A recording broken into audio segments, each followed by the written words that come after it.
First of all, this video is made from the perspective of someone who almost never plays air realistic battles. There are other YouTubers who specialize in this game mode, who know what they are doing, they understand their aircraft, and even can press the correct buttons at the right time. Unlike me. The only reason I bought this plane is because in realistic ground battles, my plane's tech tree is always lagging behind tanks, so occasionally I have to play some air battles in order to catch up. So in this video you will see a casual player's experience of playing this airplane. Someone who does play the game but definitely is not going too deep into all differences between aircraft, advanced controls and stuff. Out of all premium planes and Swedish tech tree, I chose SAAB-105OE because it has somewhat high tier, which allowed me to effectively research aircraft up to rank 6, and it has both air-to-air and air-to-ground missiles, so I could use this plane not only to grind research points in air RB, but also in my preferred game mode, ground RB, during my regular gameplay. Spoiler alert, this plane proved to be so nice to use in air realistic mode that I still haven't even tried it in tank game mode.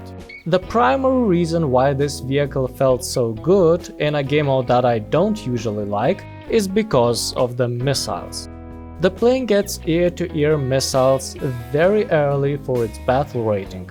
In most battles, players will only fight with forward-facing primary weapons, which are some kind of high-caliber machine guns or autocannons.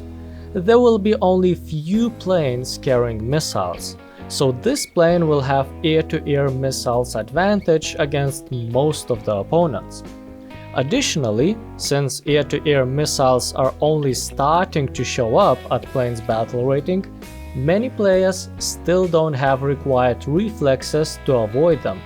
Oftentimes, players were carelessly flying in a straight line, thinking that they are relatively safe as long as I am 2 or 3 kilometers away, but this distance only keeps them safe from machine gun fire. For missiles, this is the distance where you have to be prepared for evading maneuvers any moment.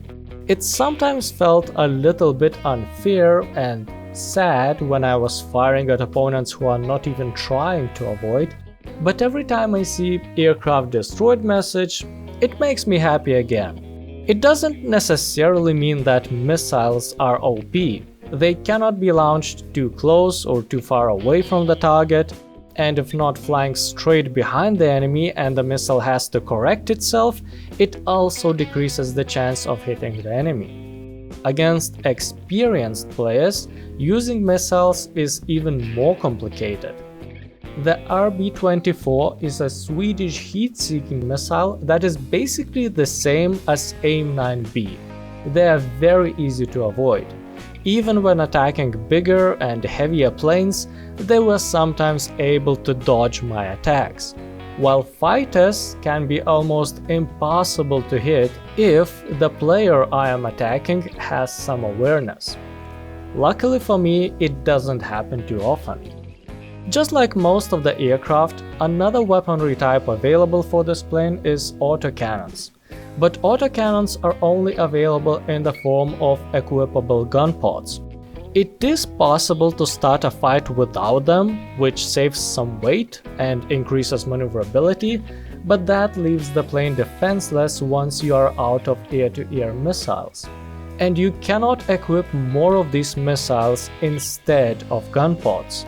No matter the secondary loadout configuration, the maximum amount of air-to-air missiles remains the same.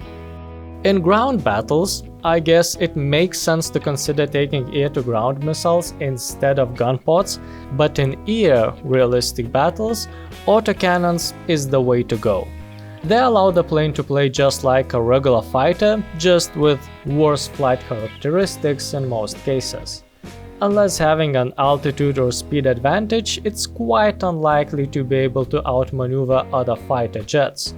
Maneuverability is not too bad, but I was trying to avoid turn fighting if possible, since that would put me in disadvantage. The gunpods fire 30mm rounds, And that is a serious caliber for planes. One round is enough to do a critical damage or even destroy an opponent completely. The only two downsides is that there are only 300 rounds available, which requires firing in short bursts, and since autocannons are not at the center of the aircraft, there is quite high dispersion, so it's harder to hit the enemy. I liked the survivability of the plane. Despite there being no armor plates, it can take a few hits, and since there are two pilots, occasionally, after being hit, I was still able to survive damage that would be the end for a one-seater aircraft. This plane starts aerialistic battles already in flight, so I was using my altitude advantage to climb even higher to try to intercept bombers that are heading for my team's bases. In most cases, they are just a guaranteed kill. Unless there's a fighter defending them, which almost never happens, I was able to use the missiles against them while keeping a safe distance from tail gunners.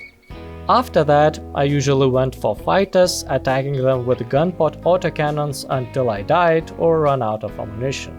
The plane felt so simple to play that I researched most of the planes I wanted without using too much brain power, and at the same time performing reasonably well for a game mode that I don't usually enjoy.